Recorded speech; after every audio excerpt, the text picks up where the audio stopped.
My fiancée stood up at brunch in front of her entire friend group, looked me dead in the eyes, and said she didn't love me anymore. And honestly, I think she expected me to fall apart right there on the spot. She wanted tears, begging, maybe some public groveling to really sell the drama to her audience of mimosa-sipping lifestyle blogger wannabes who were all dressed like they were about to shoot content for Instagram. But here's the thing nobody saw coming. I just smiled, asked for the ring back, and told everyone I'd be throwing a party to celebrate dodging a bullet. And you could physically see the color drain from her face when I reminded her that every single deposit for our wedding was in her name because she insisted on financial independence. Let me back up because this train wreck needs context. My name's Garrett, I'm 32, and I work restoring heavy machinery, the kind of job where your hands are always a little dirty and your back hurts by Thursday. But it pays well, and I'm good at it. My fiancée and I had been together for 4 years, engaged for 8 months, and I genuinely thought we were solid, like boring stable planning our future solid. We'd picked a venue, sent save the dates, argued about whether to do a DJ or a band, all the normal stuff couples do when they're planning to spend their lives together. She worked in marketing for some tech startup and was always on her phone, always networking, always curating this perfect image of herself for social media, but I figured that was just her thing and it didn't bother me much. The problem started maybe 2 months before the brunch incident. Little things that didn't quite add up, like her being weirdly secretive about her phone, or suddenly having tons of after-work events she couldn't miss, or the way she'd get this distant look in her eyes when we talked about honeymoon plans. I asked her a few times if everything was okay, and she always said she was just stressed about work, so I backed off because I didn't want to be that guy who's constantly paranoid and checking up on his partner. Looking back now, I was an idiot for not seeing the signs, but hindsight's always crystal clear when you're standing in the wreckage. So anyway, she texted me one Saturday morning saying we're meeting her friends for brunch at this upscale place downtown, the kind of spot with floor-to-ceiling windows and $20 avocado toast, where everyone goes to be seen. I thought it was just another one of her social things. Throw on a decent shirt, make small talk with her friends, nothing unusual. I show up and immediately notice the vibe is off. Her friends are all there, like 8 of them, and they're doing this weird thing where some of them won't make eye contact with me and others are watching me like I'm about to perform a magic trick. My fiancée is at the head of the table looking like she's about to give a presentation, and I remember thinking this felt rehearsed somehow, like everyone knew their parts except me. We order food. There's forced small talk about someone's vacation and another person's new apartment, and I'm just sitting there eating overpriced eggs Benedict wondering why this feels like the world's most awkward business meeting. Then about 20 minutes in, right when the waiter brings another round of mimosas, my fiancée stands up, and I swear the whole restaurant got quieter. She clears her throat, and in this voice that's loud enough for nearby tables to hear, she says, "I need to be honest with everyone here. I don't love you anymore, Garrett, and I can't marry you. The wedding is off." The table goes dead silent. A few of her friends gasp like this is some kind of reality TV reveal, and I realize in that moment that some of them definitely knew this was coming because their shock looks fake as hell. I just sat there for a second processing what just happened, and I could feel every eye in that restaurant on me, waiting to see how I'd react, waiting for the meltdown, the big emotional scene that would give everyone something to talk about for weeks. But instead of falling apart, something clicked in my brain, this cold, clear feeling like when you're working on a machine and suddenly understand exactly which part is broken and needs to be removed. I put down my fork, looked at her completely calm, and said, "Thanks for being honest. I appreciate that. Can I have the ring back, please?" Her face went from triumphant to confused in about half a second, like she'd expected literally any other response. She fumbled with the ring, this $3,000 ring I'd saved up for months to buy, and handed it over like she couldn't quite process what was happening. I pocketed it, stood up, and here's where I probably should have just left, but I was running on pure spite and clarity at that point. I looked around the table and said, "Well, since we're being honest and doing this publicly, I just want everyone to know I'm throwing a dodged a bullet party next weekend. You're all invited. Should be a great time." A few of her friends actually laughed, nervous laughter, but still laughter, and I could see my ex-fiancé's face turning red. Then I dropped the bomb that really changed everything. I said, "Oh, and just so everyone's clear, all the venue deposits, the catering deposits, the photographer, all of that is in your name because you insisted on keeping our finances separate and being independent. So you'll want to handle canceling all that. Good luck." The laughter stopped immediately. Her face went from red to pale, and suddenly her friends were looking at her instead of me because they all realized she'd just publicly humiliated herself in more ways than one. I pulled out my wallet, dropped enough cash on the table to cover my food and coffee, and walked out of that restaurant with my head high while my phone was already starting to blow up with texts and calls. By the time I got to my truck, I had 7 missed calls from her, 3 from her mom, and a string of increasingly panicked messages asking me to come back so we could talk privately. I blocked her number, drove home, and spent the rest of that Saturday methodically canceling every single thing I'd paid for: the band I'd booked through my buddy, the bartending service, the party bus I'd rented for the groomsmen, all of it gone with a few phone calls and emails. Then I called my parents and my brother to give them the news before they heard it through the grapevine. And my mom cried a little, but my dad just said, "If she did that to you in public, son, she did you a favor showing you who she really is." That night I sat in my apartment drinking beer and thinking about how close I'd come to legally tying myself to someone who thought public humiliation was an acceptable way to end a relationship, and for the first time in months I felt like I could actually breathe. My phone kept buzzing with messages from her friends, some apologizing, some trying to explain, some asking if I was serious about the party, and I answered exactly one of them to say yes, I was dead serious, and it was happening next Saturday at my place. The next few days were absolute chaos. Her family started calling demanding I reconsider. Her mom left voicemails about how I was being cruel and immature. Her dad actually threatened to sue me for my half of the wedding expenses even though I'd paid my share of what I'd agreed to pay. I ignored all of it and focused on planning this party, which started as a spite thing but turned into something I actually needed, a way to close this chapter with my real friends around me instead of drowning in her family's drama. The week after the brunch disaster turned into an absolute circus of her family, trying every angle to make me the villain in this story. And I'm talking full-scale coordinated attacks from people who'd smiled at me across Thanksgiving dinner just 6 months earlier. Her mom called me 17 times in 3 days, leaving voicemails that started with crying about how I destroyed her daughter's life and ended with thinly veiled threats about what her lawyer was going to do to me. Her dad was even worse, going straight to aggressive businessman mode, calling from his office to inform me in this cold corporate voice that I was legally obligated to pay my share of the wedding expenses and that refusing to do so would result in legal action.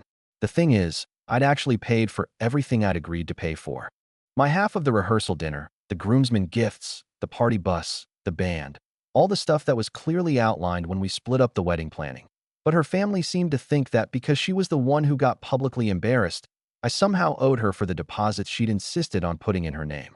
I forwarded all their messages to the lawyer I'd consulted, a guy named Richard who specialized in contract disputes, and he basically laughed and said they didn't have a leg to stand on legally, but to expect them to keep trying because people get desperate when they realize they're trapped. Sure enough, about 5 days after the brunch, I got an official letter from her attorney, some expensive downtown firm with a fancy letterhead, demanding I pay $12,000 for various wedding-related expenses that I'd supposedly agreed to cover. I read through it with Richard on speakerphone, and he kept pointing out all the places where their argument fell apart, like how they claimed I'd verbally agreed to things that weren't in any email or text, or how they tried to include stuff that was purely her choice like the designer dress and the luxury honeymoon suite upgrade. Richard drafted a response that was basically a professional version of nice try, but no, and sent it off with copies of every receipt, every email, every text conversation where we'd clearly divided expenses. The legal threats stopped after that, but the personal attacks got worse. Suddenly I was getting messages from random relatives and family friends telling me I was heartless, immature, cruel, all because I wouldn't just quietly disappear and let her save face. What really started to crack the narrative, though, was when her friends began reaching out individually, not the core group who'd been at the brunch, but the outer circle people who'd heard different versions of the story and wanted to know what actually happened. One of them, her former college roommate named Holly, asked to meet me for coffee about a week and a half after everything went down. I almost said no because I figured it was just another ambush, but something in her message felt genuine, like she actually wanted the truth instead of just defending her friend automatically. We met at this quiet place near my work, and Holly didn't waste time with small talk. She pulled out her phone and showed me screenshots from a group chat that made my blood run cold. The messages went back almost 3 weeks before the brunch, my ex-fiancée talking about how she wanted to end things but needed to do it in a way that would make me look bad if I reacted poorly, her friends suggesting different scenarios, debating whether a public breakup would be too harsh or just harsh enough. There were messages about how she wanted to test my reaction, see if I'd get angry or controlling, give her ammunition to paint herself as the victim who escaped a bad situation. Holly scrolled through dozens of messages, her face tight with disgust, and told me she'd left the group chat the day after the brunch because she couldn't stomach watching everyone celebrate what they'd done. But here's where it got really interesting. Holly told me there was another reason my ex-fiancé had orchestrated this whole public spectacle. She'd been seeing someone else for about 6 weeks, a guy named Owen who worked in finance, and had been showering her with attention and expensive dinners and weekend trips that she'd claimed were work events. The plan, according to Holly, was to dump me dramatically, ride out a few weeks of sympathy from friends and family, then debut Owen as her new boyfriend and make it look like she'd found real love after escaping a stale relationship. Owen was supposed to be the upgrade, the sophisticated city guy who matched her aesthetic better than a machinery mechanic ever could, and from what Holly had seen in their messages, my ex-fiancé genuinely believed this guy was going to step in and solve all her problems. Except Owen apparently didn't get the memo about being her safety net, because the moment things got messy and she started posting cryptic sad quotes on social media and her friends started gossiping about the breakup drama, he completely vanished. Holly showed me the messages where my ex-fiancé was frantically texting Owen asking why he wasn't responding, telling him she'd ended her engagement like they'd discussed, asking if they were still on for dinner that weekend. He'd blocked her on everything: phone, social media, even LinkedIn. And according to Holly, she'd heard through mutual friends in the finance world that Owen had only been interested in the thrill of sneaking around and had zero intention of actually dating her once she was single and came with all this public drama and wedding debt. The timeline made perfect sense now.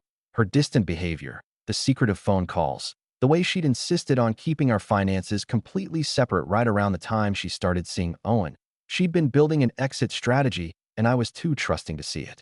Holly apologized for not saying something sooner, said she'd thought about reaching out before the brunch, but convinced herself it wasn't her place to get involved, and I could tell she genuinely felt guilty about the whole thing. I thanked her for finally telling me the truth and bought her coffee, and she mentioned that several other people from the friend group were starting to realize how calculated the whole thing had been, especially now that my ex-fiancé was spiraling without her backup plan. The social media situation was getting ugly too. My ex had posted some vague story about how sometimes people show their true colors in crisis and how she was learning to heal and grow. Typical breakup inspiration content that was clearly trying to make her look like the mature one. But people in the comments weren't buying it. Mutual friends who'd heard different versions of the story were asking pointed questions. A few people straight up called her out for the public brunch stunt, and she ended up deleting the whole post within 12 hours. Her close friends tried to control the narrative by posting supportive messages and sharing quotes about female empowerment and leaving toxic relationships, but it felt desperate and obvious, especially when people started asking what exactly had been toxic about a guy who worked hard, paid his bills, and got publicly dumped without warning. The friend group split pretty cleanly down the middle. The core brunch attendees stayed loyal to her, probably because they were in too deep to back out now. But the reasonable people started distancing themselves or quietly reaching out to say they thought she'd handled everything terribly. My actual friends, the guys I'd known since high school, and the people from work, were absolutely furious on my behalf and kept asking if I wanted them to do anything. But I told them the best revenge was just living well and letting her deal with the consequences of her choices. Then about 2 weeks after the brunch, her dad called me again, but this time his voice was completely different, tired and disappointed instead of aggressive. He said he'd found out about Owen, about the planning, about all of it, and he wanted me to know that he was ashamed of what his daughter had done. He said, "Garrett, I raised her better than this, and I'm sorry you got caught up in her mess."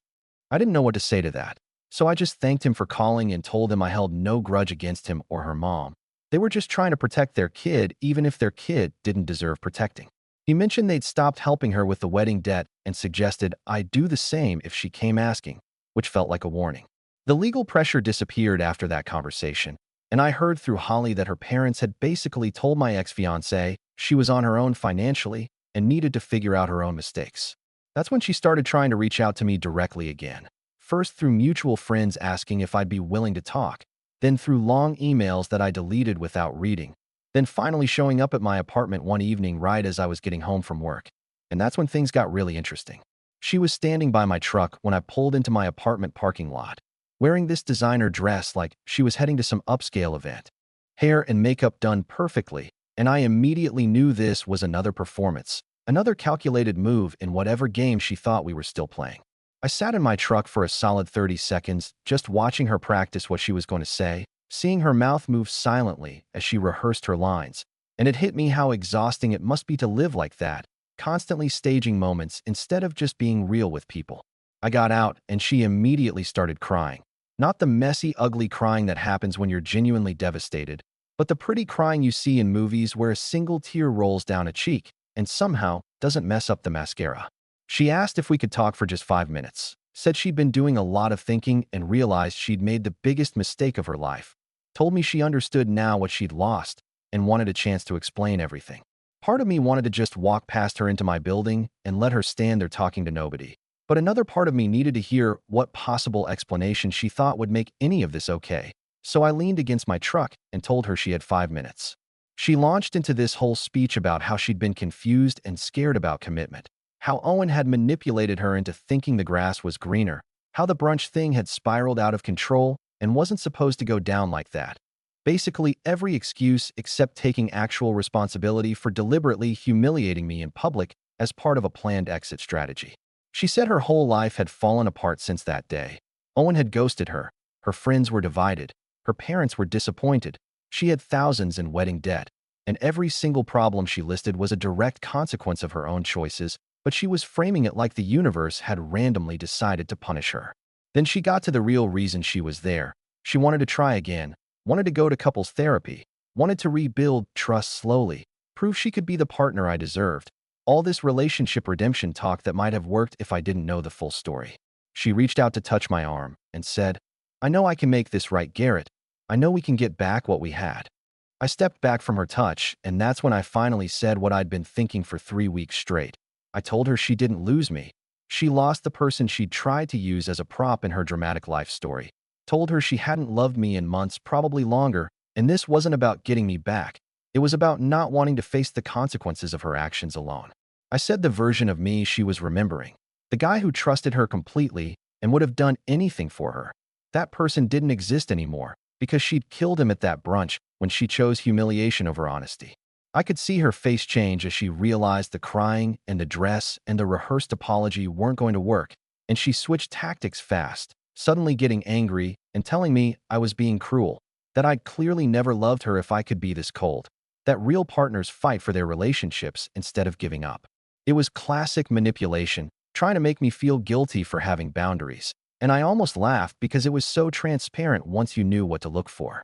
I told her my dodged a bullet party was happening that weekend and she wasn't invited, told her to stop contacting me and to handle her own mess like the independent woman she'd claimed to be when she insisted on separating our finances.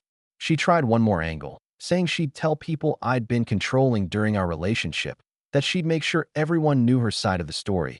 And that's when I pulled out my phone and mentioned that Holly had shown me the group chat screenshots, that I knew about Owen, that I knew the whole thing was planned weeks in advance, and I watched her face go pale as she realized her narrative was already falling apart. She stood there for a minute not saying anything, and I could literally see her trying to figure out what move to make next. But there wasn't a move. She'd played all her cards, and they were all revealed to be nothing. I walked past her toward my building, and she followed, asking where I was going, saying we weren't done talking, her voice getting higher and more desperate. When I got to the door of my building, I turned around and told her we were absolutely done, that this conversation was over, that she needed to leave and not come back. She tried to push past me to follow me inside, said she just needed me to understand, and I had to physically block the door and tell her that if she didn't leave, I'd call the cops for trespassing, my voice flat and serious enough that she finally believed I meant it. She stood on the sidewalk crying, the real crying this time, and said I'd regret this, that I was making a mistake, that I'd realize what I lost, and it would be too late. All the classic lines from someone who can't accept that their manipulation stopped working. I went inside, locked the door, and watched from the lobby window as she stood there for another 5 minutes before finally walking away, and I felt nothing except relief that I'd trusted my gut instead of falling for the performance. The dodged a bullet party that weekend was exactly what I needed.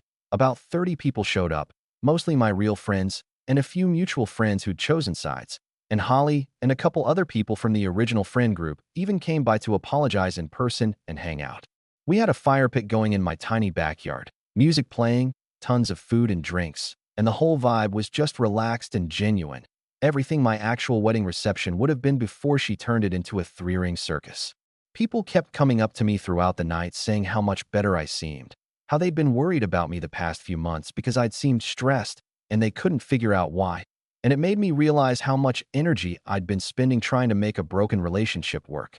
Around midnight, Holly mentioned that my ex-fiancé had posted and then quickly deleted an Instagram story from outside somewhere that looked suspiciously like my street, like she'd driven by hoping to see me devastated instead of celebrating, and the pettiness of it was almost impressive. The party wound down around 2 in the morning, and after everyone left, I sat in my backyard with a beer, just thinking about how close I'd come to marrying someone who saw relationships as strategic games instead of partnerships.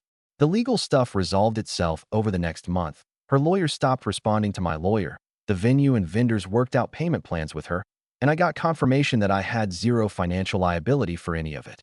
I heard through various people that she'd moved back in with her parents temporarily to deal with debt, that Owen had apparently started dating someone new, and my ex had found out through social media that most of her friend group had quietly distanced themselves once the truth came out about the planning. Her parents apparently made her apologize to them for lying and manipulating the situation, and her dad specifically made her acknowledge that I'd done nothing wrong, which must have killed her pride. I didn't feel triumphant about any of it, honestly, just tired and ready to move on with my life. About 3 months after the brunch, I ended up taking a job opportunity in another state, better pay, and a fresh start where nobody knew about the drama, and I packed up my apartment without looking back. Last I heard, she was still in her hometown working the same job and trying to rebuild her reputation, and I genuinely hope she figured out whatever was broken inside her that made her think public humiliation was an acceptable relationship strategy. As for me, I learned that sometimes the best thing that can happen is when someone shows you exactly who they are before you legally bind yourself to them, and that walking away with your dignity intact is worth more than any relationship that requires you to accept disrespect. And honestly, I've never been happier than I am now, living a drama-free life where people mean what they say and say what they mean. What do you think about this story? Let me know in the comments, drop a like, and don't forget to subscribe for more real-life stories.